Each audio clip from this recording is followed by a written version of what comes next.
Mary stumbled her way home, well past 2 in the morning on Saturday. Her Friday evening had kicked off right after work, as she and a few friends decided to kickstart the weekend at their favorite bar. They indulged in more than a few drinks and danced the night away until the combination became overwhelming for Mary. Grateful that she hadn't driven, she knew Darren would have been her designated driver yet again, subjecting her to his lectures all the way home. Being out late had become a common occurrence for her over the past year or so. As she made her way down the dark hallway, barely able to put one foot in front of the other, Mary contemplated her husband's probable sleeping state. It wouldn't be beneath her to make enough noise to rouse him from his slumber. In fact, she relished the idea. With a drunken smirk still adorning her face, she acknowledged her growing bitterness. Ascending the stairs, she bypassed the guest room without a glance and continued her unsteady journey. By the time she reached the master bedroom, she was using the wall for support. Pushing the door open with her foot, she was surprised to find the bedside lamp illuminated, and even more surprised to discover the bed empty. "Where the hell is he?"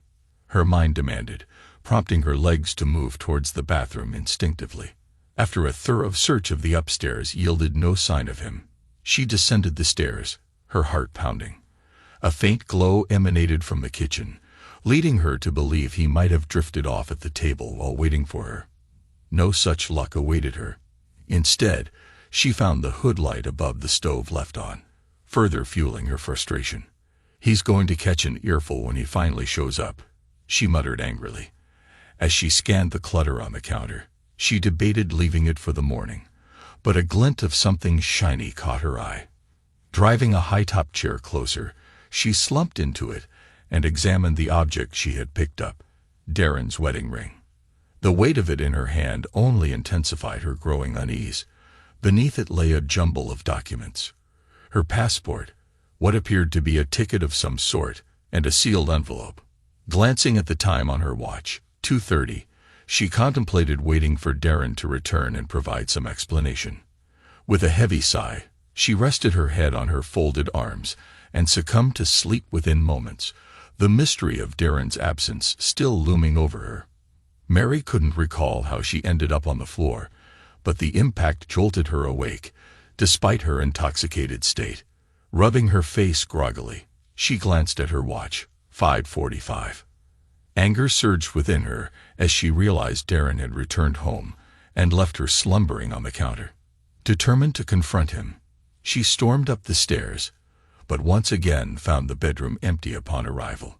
This time, she moved with purpose, swiftly descending the stairs and flipping on the overhead light in the kitchen, flooding the room with brightness. Confusion mingled with frustration as she swung open the door to the garage, only to find Darren's car still absent.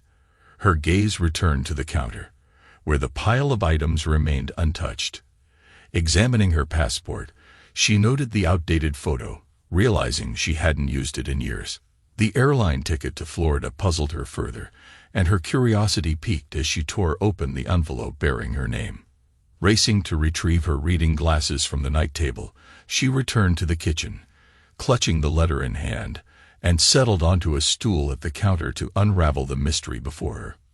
"Dear Mary, if you're reading this, you've undoubtedly discovered that I'm not at home, and you've come across everything I've left behind for you. You've probably heard it in bars, especially over the past couple of years. About 30 minutes before closing time, they'll announce last call. Well, my dear wife, consider this your last call. I'm sure you won't be shocked to hear me say that our marriage hasn't been working for quite some time. I wish I could say I'm willing to let it limp along as it has been for the past few years, but that's not in the cards. As I see it, we have two options. Option 1, you can muster the courage to gather up those documents and join me for a tough week of trying to salvage what's left of our relationship. If you choose this path, I'll be there to meet you when you arrive, and we can take it from there. Option 2 isn't as pleasant. We part ways, divide everything equally, and put an end to what has sadly become a charade of a marriage. I can't say I wouldn't prefer option 2, but because there's still some semblance of feeling left, albeit not much, I'm unwilling to give it one last shot. I won't delve into a lengthy analysis of how we reached this point or whose fault it may be. I'll simply say that I can't continue down the path you've chosen for us." Mary paused in her reading, glancing around the room with disbelief. Surely this had to be some sort of joke. Darren wouldn't have the nerve to follow through with what he had penned. Any moment now, she expected him to walk through the door, sheepishly seeking forgiveness, as he always did. "This is the gratitude I receive for being lenient with him," Mary mused bitterly. "If he believes he can intimidate me with the threat of divorce, he's sorely mistaken."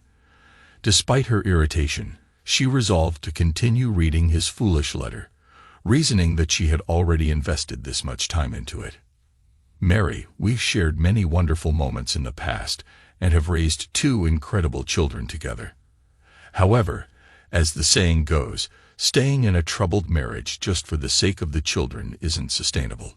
Our kids are grown now, forging their own paths with the people they've chosen. I believe that if we're both willing to make some compromises, we can rediscover the love and connection we had when we first met. It won't be simple, but it's essential if we want our marriage to endure." "Damn it, damn it, damn it," she muttered, flinging the letter onto the counter. "I gave that man everything I had, and now he has the audacity to say it's not enough. I swear on my life, he'll pay for this when he walks through that door," Mary declared to the empty room. "If he had even an ounce of backbone, instead of being a spineless coward, maybe I wouldn't have to constantly push him. If it weren't for me, he'd still be stuck as a lowly rubber salesman instead of climbing the corporate ladder like he has. He should be groveling at my feet instead of issuing ultimatums. Who does he think he is? And who does he think he's talking to? His damn mother." Mary's agitation grew, as it often did when Darren failed to meet her expectations. With a huff, she returned to reading the letter. "As mentioned, Mary, I'll be there to meet you at the plane, ready to embark on the journey of rebuilding our lives together. However, it's crucial that you ensure you're on that plane." Mary glanced at the ticket in disbelief. "There's no way I can catch that flight. It leaves in just 3 hours," she exclaimed, checking her watch. "Mr. High and Mighty will be in for a surprise when I'm not on that plane," she muttered, twirling his wedding ring on the counter. "And as for this ring, he won't be getting it back so easily. He'll have to earn it," she smirked, envisioning the tasks she'd make him undertake. When the ring slipped from her fingers and clattered to the floor, she simply left it there, feeling drained. After a night of revelry with her friends, all she craved was sleep. Dealing with her husband could wait until she was ready. Unaware of the consequences outlined in the letter, Mary didn't bother to read further. If she had, she would have seen a series of events already set in motion, beginning in just a few short hours. Later that morning, nursing a cup of coffee at the kitchen table and swearing off alcohol, Mary was startled by the arrival of Darren's 2 brothers, Frank and James, who entered through the front door.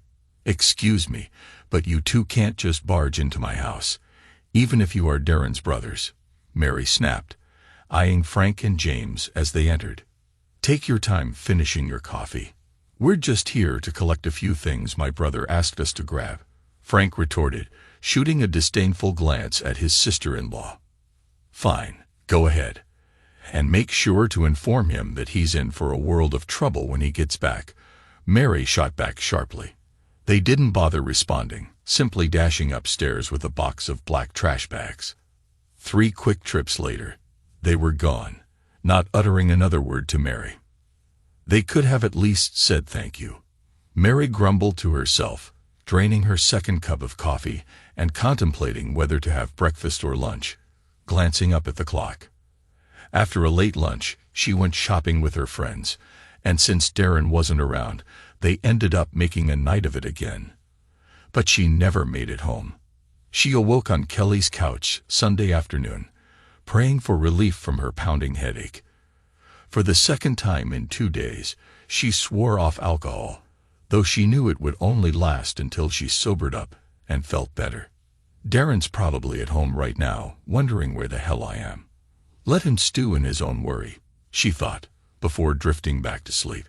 Despite her initial spiteful intentions, Mary realized she couldn't stay over at Kelly's on Sunday night. The looming Monday morning work schedule and the lack of spare clothes at her friend's place compelled her to return home. As she stepped into the still empty house, Mary's anger resurfaced. "He can try to avoid me all he wants, but he can't escape forever," she muttered to herself, already plotting her next moves for when she finally confronted Darren. Sunday night passed quietly, too quietly for Mary's liking.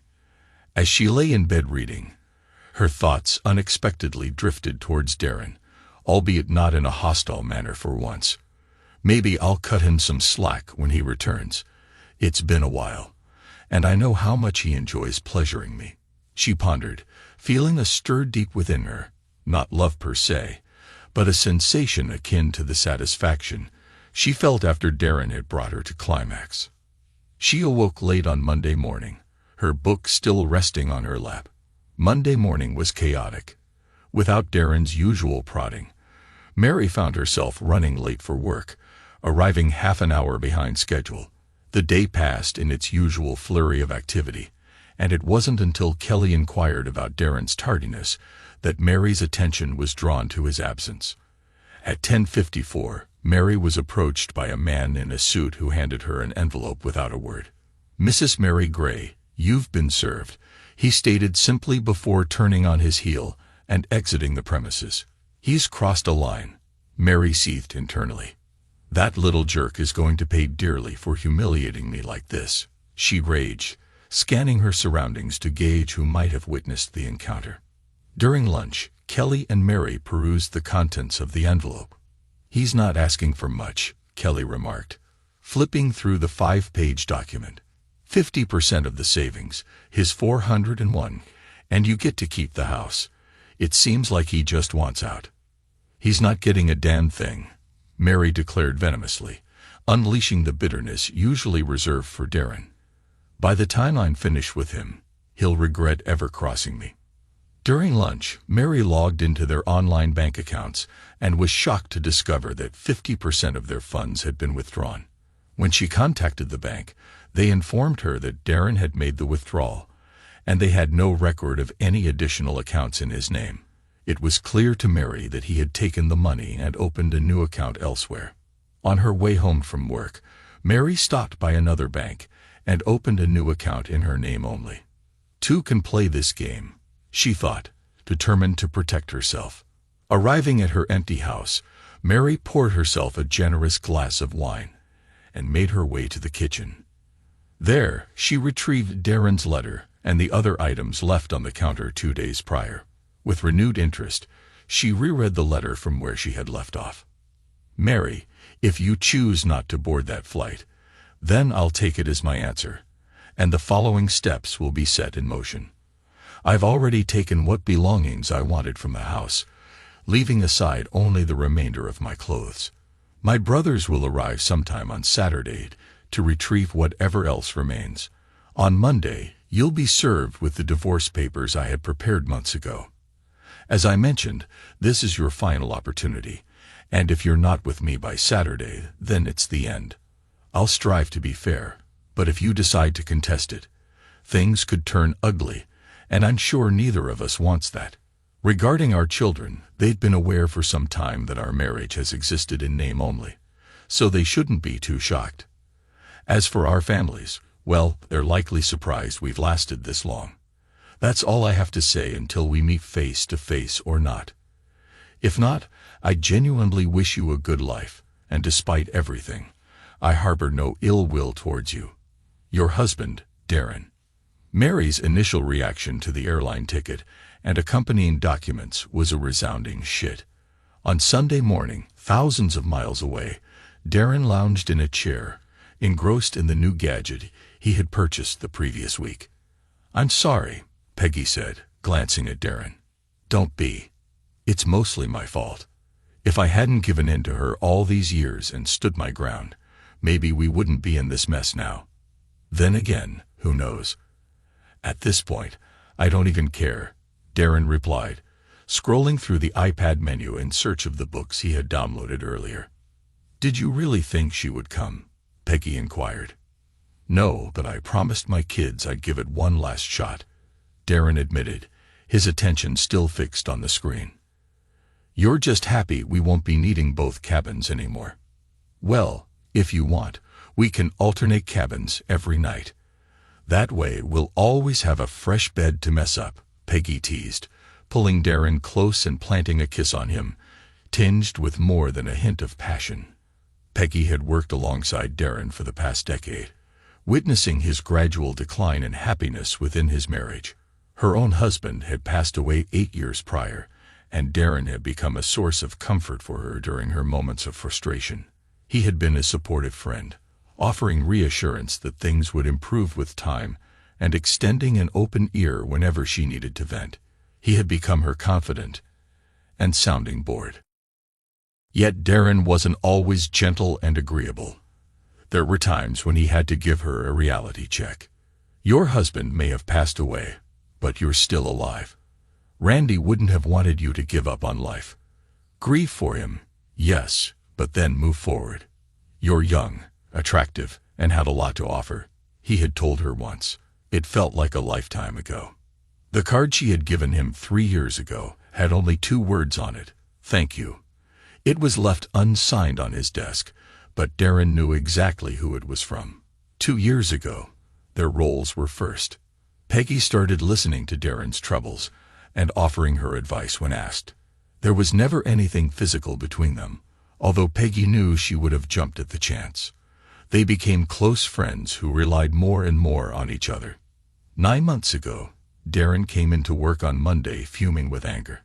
It was all about Mary, her complaints, her ingratitude, and he was done with her.